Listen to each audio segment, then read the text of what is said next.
Hello students, welcome to my YouTube channel. आज हम class 7th का चैप्टर नंबर 1 की एक्सरसाइज 1.2 को सॉल्व करेंगे।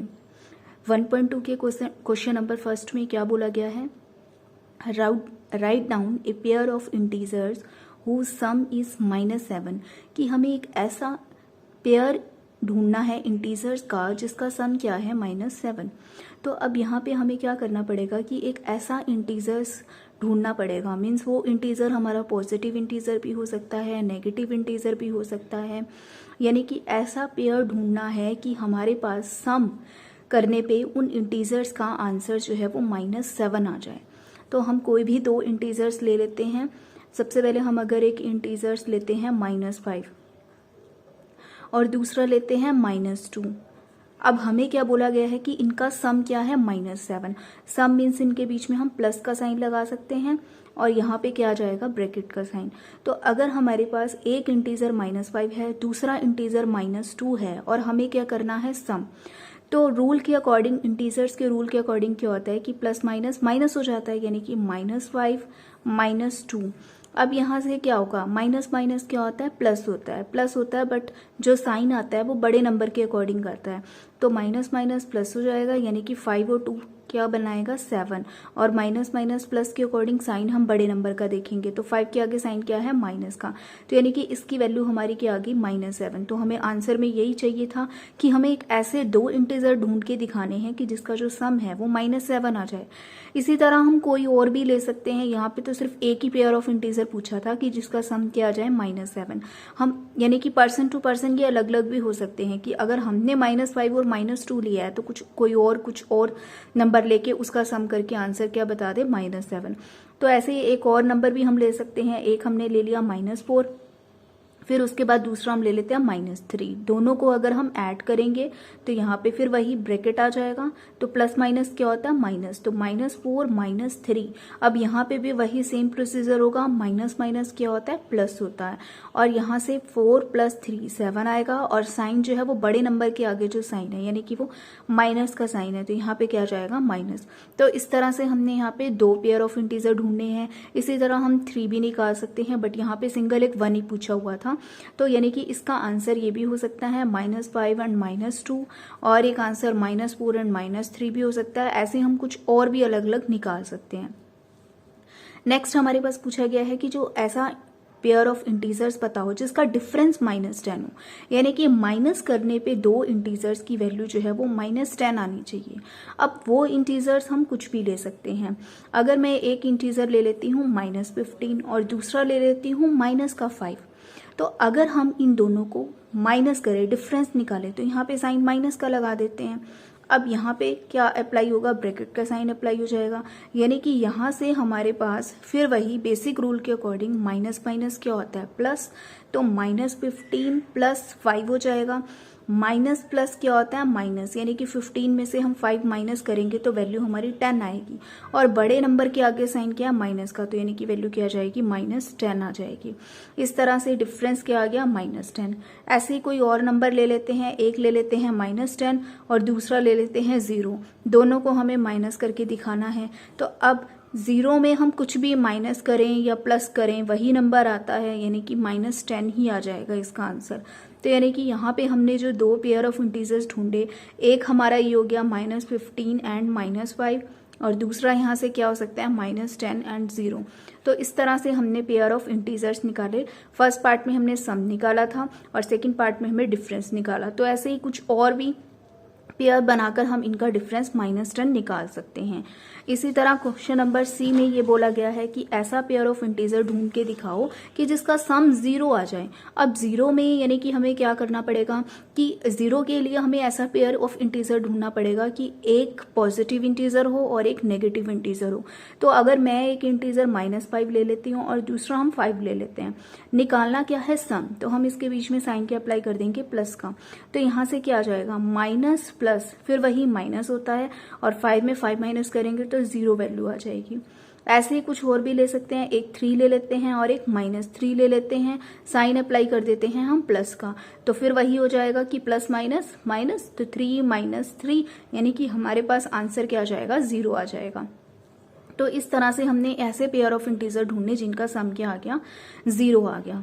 फिर अब हमारे पास क्वेश्चन नंबर 2 में क्या बोला गया है कि write a pair of negative integer whose difference gives 8, कि हमें एक ऐसा नेगेटिव इंटीजर्स पेयर बनाने हैं जिससे डिफरेंस हमारा 8 आए। नेगेटिव इंटीजर का मीनिंग क्या है कि दोनों ही हमारे नेगेटिव होंगे इंटीजर और उनका जो डिफरेंस होगा वो 8 होगा। तो एक इंटीजर हम ले लेते हैं यहाँ पर -2 और दूसरा हम ले लेते हैं यहाँ पर -10। तो अगर हम इन दोनों का डिफरेंस निकालेंगे तो हमारी वैल्यू 8 ही आएगी। कैसे? -2 और फिर हम माइनस अप्लाई करेंगे क्योंकि हमें डिफरेंस निकालना है, और दूसरा हम ले लेते हैं -10। अब यहाँ पे बेसिक रूल के अकॉर्डिंग क्या होगा, माइनस माइनस प्लस, तो -2 + 10 हो जाएगा। अब माइनस प्लस क्या होता है, माइनस होता है, यानी कि 10 में 2 माइनस करेंगे तो 8 आएगा। बट हमें ये देखना है कि बड़े नंबर के आगे साइन क्या है, प्लस का है, तो इसलिए हम यहाँ पे क्या अप्लाई करेंगे, +8, यानी कि इसका आंसर क्या हो जाएगा, 8। तो हमें एक ऐसा नेगेटिव इंटीजर के पेयर बताने थे जिसका डिफरेंस क्या हो, 8। तो हमने एक इंटीजर -2 ले लिया, दूसरा हमने -10 ले लिया। दोनों का जब डिफरेंस निकालेंगे तो बेसिक रूल के अकॉर्डिंग माइनस माइनस क्या होता है, प्लस, फिर 10 में 2 माइनस करेंगे तो आंसर क्या आ जाएगा, 8। और 8 इसलिए आया क्योंकि बड़े नंबर के आगे साइन क्या है, प्लस का, तो इसलिए इसका आंसर क्या होगा, 8। अब बी पार्ट में क्या बोला गया है, write a negative and a positive integer whose sum is -5। तो हमें एक नेगेटिव इंटीजर लेना है और एक पॉजिटिव इंटीजर लेना है जिसका सम क्या हो, -5। कोई भी इंटीजर ले सकते हैं हम। नेगेटिव इंटीजर में मैं ले लेती हूँ -6, पॉजिटिव इंटीजर के लिए हम ले लेते हैं 1। अब इनका निकालना क्या है, सम, साइन अप्लाई कर देते हैं प्लस का। तो अब रूल के अकॉर्डिंग क्या होता है, माइनस प्लस माइनस होता है, यानी कि 6 में से 1 माइनस करेंगे 5 आएगा, और 6 के आगे साइन क्या है, माइनस का, यानी कि बड़े नंबर के आगे जो साइन होगा वही हम अप्लाई करेंगे। तो यानी कि यहाँ से हमारे पास वैल्यू क्या आ जाएगी, -5। तो नेगेटिव और पॉजिटिव इंटीजर से जब हमने सम निकाला तो वो -5 आ गया। इसी तरह कोई और एग्जाम्पल भी ले सकते हैं। यहाँ से मैंने यहाँ पे सिर्फ एक ही बोला गया था कि एक एग्जाम्पल बताओ, तो वो हमने ये ले लिया नेगेटिव और पॉजिटिव इंटीजर। नेगेटिव में -6, पॉजिटिव में 1, दोनों को सम करने पे वैल्यू क्या आ गई, -5। उसके बाद हमें ये बोला गया है कि नेक्स्ट जो हमारे पास है वो है हमारा सी पार्ट। सी पार्ट में हमें ये बोला गया है कि write a negative integer and a positive integer whose difference is -3, कि एक तो नेगेटिव इंटीजर ढूंढना है और एक पॉजिटिव इंटीजर ढूंढना है जिसका डिफरेंस -3 हो। तो अगर मैं -1 ले लेती हूँ नेगेटिव इंटीजर में और पॉजिटिव इंटीजर में 2 ले लेते हैं, दोनों का डिफरेंस निकालना है, तो यानी कि यहाँ पे हमारे पास क्या आ जाएगा, डिफरेंस में माइनस करना पड़ेगा। अब यहाँ से -1 माइनस है, -1 -2 है, तो माइनस माइनस क्या होता है, प्लस होता है, यानी कि 1 + 2 3 हो जाएगा, और बड़े नंबर के आगे साइन क्या है, माइनस का, तो यानी कि यहाँ पे वैल्यू क्या आ जाएगी, माइनस की। तो इसलिए नेगेटिव और पॉजिटिव इंटीजर का डिफरेंस करने पे वैल्यू क्या आ रही है, -3। ऐसे ही क्वेश्चन नंबर 3 में क्या बोला गया है, in a quiz team A scored -40, 10 and 0, कि ए टीम ने स्कोर किए इतने नंबर्स को और टीम बी ने स्कोर किया 10, 0, -40 इन 3 सक्सेसिव राउंड्स। यानी कि फर्स्ट राउंड का स्कोर देखें तो वो -40 है, सेकंड राउंड का 10 है, थर्ड राउंड का 0 है। इसी तरह टीम बी के स्कोर भी 10, 0 और -40 हैं। विच टीम स्कोर मोर, यानी कि इसमें बताना है कि ए और बी में से किसने ज्यादा स्कोर किया। फिर उसके बाद बताना है कि can we say that we can add integers in any order, फिर हम ये बता सकते हैं कि इंटीजर्स को हम किसी भी ऑर्डर में ऐड कर सकते हैं। तो अब पहले हम ये देखते हैं कि टीम ए का स्कोर कितना है, -40, 10 और 0, तो यानी कि हमें इनका टोटल निकालना पड़ेगा। तो total score of team A, total score team A का क्या होगा, तो हम इनको ऐड करेंगे इंटीजर्स के अकॉर्डिंग। फर्स्ट है -40, नेक्स्ट है 10 और नेक्स्ट है 0। अब हमारे पास क्या हो जाएगा, यहाँ पे -40 + 10 + 0 है। 0 में किसी भी नंबर को ऐड करें तो कोई वही नंबर आता है, माइनस प्लस क्या होगा, माइनस, तो 40 में हम 10 माइनस करेंगे तो 30 आएगा, और बड़े नंबर के आगे साइन क्या है, माइनस का, तो यहाँ पे क्या आ जाएगा, -30। फिर हम बी का स्कोर चेक करते हैं, total score of team B. अब टीम बी का स्कोर के लिए हमें क्या ऐड करना पड़ेगा, 10, 0 एंड -40। तो अब यहाँ पे हमारे पास 10 में 0 ऐड करेंगे तो 10 नहीं आएगा, प्लस माइनस माइनस हो जाएगा। अब यहाँ पे हमारे पास 10 के आगे साइन अगर हम प्लस अप्लाई कर दें तो प्लस माइनस क्या होता है, माइनस। तो यहाँ से 40 में से हम 10 माइनस करेंगे तो 30 आएगा, बट साइन देखें 40 के आगे क्या है, माइनस का, तो इसलिए क्या जाएगा, -30। अब देखें तो टीम ए और टीम बी दोनों का स्कोर क्या है, सेम है, यानी कि score of team A and B are equal. Score of team A and team B are equal, दोनों का स्कोर क्या है, सेम है। उसके बाद हमसे ये पूछा गया, can we see that we can add integers in any order. हाँ, हम इंटीजर्स को किसी भी ऑर्डर में ऐड कर सकते हैं। यस, कि हम इंटीजर्स को किसी भी ऑर्डर में ऐड कर सकते हैं। कैसे, जैसे मैंने यहाँ पे -40 10 0 था, तो हम इनको इंटरचेंज भी कर सकते हैं। पहले हम 10 लिख सकते हैं, फिर 0 लिख सकते हैं, या फिर -40 लिख सकते हैं।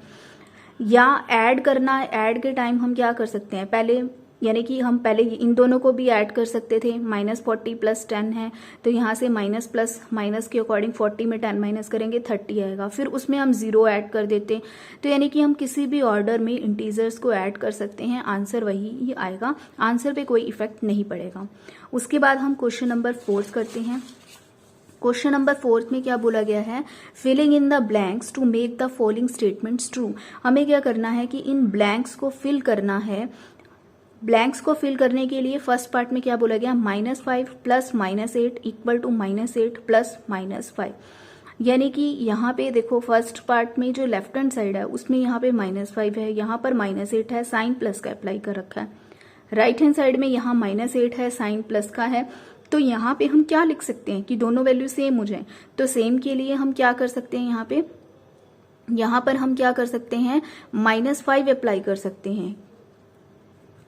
इससे पहले वाले क्वेश्चन में हमने अभी किया था कि हम इंटीजर्स को किसी भी ऑर्डर में ऐड कर सकते हैं, कोई इफेक्ट नहीं पड़ेगा, आंसर जो है वो सेम ही आएगा। यानी कि यहाँ से -5 + -8 है, तो राइट हैंड साइड में हम -8 + -5 लिख सकते हैं, क्योंकि इंटीजर्स पर कोई भी इफेक्ट नहीं पड़ेगा। हम यहाँ पे ये लिख सकते हैं कि integers can be added in any order, कि हम इंटीजर्स को किसी भी ऑर्डर में ऐड कर सकते हैं, उस पर कोई भी आंसर पे इफेक्ट नहीं पड़ेगा। नेक्स्ट है -53 प्लस, फिर हमें यहाँ पे डैश इक्वल टू में -53 है। यानी कि हम यहाँ पे कौन सा इंटीजर लेके आए कि राइट हैंड साइड में -53 ही आए। तो अब -53 में क्या ऐड करें कि आंसर -53 आए, तो हम यहाँ पर 0 ऐड कर सकते हैं, तो आंसर -53 आएगा। ये मैंने पहले भी इंटीजर्स की प्रॉपर्टी के अंदर बताया था कि अगर हम 0 को किसी भी नंबर में ऐड करते हैं तो आंसर वही का वही आता है। यानी कि यहाँ पे हम ये भी कह सकते हैं कि if we add 0 to any integer, कि हम 0 को किसी भी इंटीजर में ऐड करते हैं तो हमें सेम ही इंटीजर मिलता है, we get the same integer. 0 को किसी भी इंटीजर में ऐड करेंगे तो हमें सेम इंटीजर ही मिलेगा। नेक्स्ट है 17 प्लस डैश इक्वल टू 0। अब 17 प्लस, तो यहाँ पे एक कौन सा नंबर लेके आए कि जिससे हम आंसर 0 लेके आ सकें। तो यहाँ पे देखो एक पॉजिटिव इंटीजर है, तो अगर हम दूसरा नेगेटिव इंटीजर ले लेते हैं तो आंसर हमारे पास क्या आ जाएगा, 0। तो यहाँ पर हम क्या लिख सकते हैं, -17। यानी कि अगर ये होता है कि अगर हमारे पास एक इंटीजर प्लस का है और दूसरा उसका इन्वर्स है, इन्वर्स मीन्स उससे नेगेटिव फॉर्म में है, तो आंसर जो है वो 0 ही आएगा। नेक्स्ट हमारे पास फोर्थ क्या बोला गया है, 13 प्लस -12 प्लस डैश इक्वल है 13 प्लस -12 प्लस -7। अब यहाँ पर क्या है कि ये हमारे पास है 13 प्लस -12। इसी तरह राइट हैंड साइड में भी ये सेम चीज़ है 13 प्लस, बट यहाँ पर ब्रैकेट चेंज हो गई है, -12 और यहाँ पर क्या है -7। तो यहाँ पे हम कौन सी प्रॉपर्टी का यूज़ कर सकते हैं, हम यहाँ पर एसोसिएटिव प्रॉपर्टी का यूज़ कर सकते हैं। कि इंटीजर्स की इंट्रोडक्शन में मैंने बताया था कि एसोसिएटिव प्रॉपर्टी के अकॉर्डिंग क्या होता है। एसोसिएटिव प्रॉपर्टी के अकॉर्डिंग ये होता है कि a प्लस बी प्लस सी जो है वो किसके इक्वल होता है, a प्लस बी प्लस सी के यानी कि यहाँ पे अगर हम इनकी ब्रैकेट को इंटरचेंज कर देते हैं तो आंसर पे कोई इफेक्ट नहीं पड़ेगा। तो यहाँ पर सेम वही एसोसिएटिव प्रॉपर्टी को अप्लाई कर रखा है। एसोसिएटिव प्रॉपर्टी की अगर हम देखें तो ए हमारा 13 है, बी हमारा -12 है, सी की जगह हम क्या रख सकते हैं, सी की जगह हम -7 रख सकते हैं, और इक्वल टू में फिर वही ए 13 प्लस बी में -12 और सी की जगह क्या है -7। तो यहाँ पर आंसर में वैल्यू क्या आएगी -7, और हम यहाँ लिख सकते हैं बाय एसोसिएटिव प्रॉपर्टी कि ये रिजल्ट हमारे पास कहाँ से आया है, by associative property. Associative property के अकॉर्डिंग क्या होता है कि हम a plus b plus c लिखें और ब्रैकेट को इंटरचेंज कर देते हैं राइट हैंड साइड में। इसी तरह फिफ्थ पार्ट में भी सेम यही बोला गया है, -4 प्लस 15 प्लस -3 है और राइट हैंड साइड में -4 प्लस 15 है, तो यहाँ पे क्या जाएगा -3।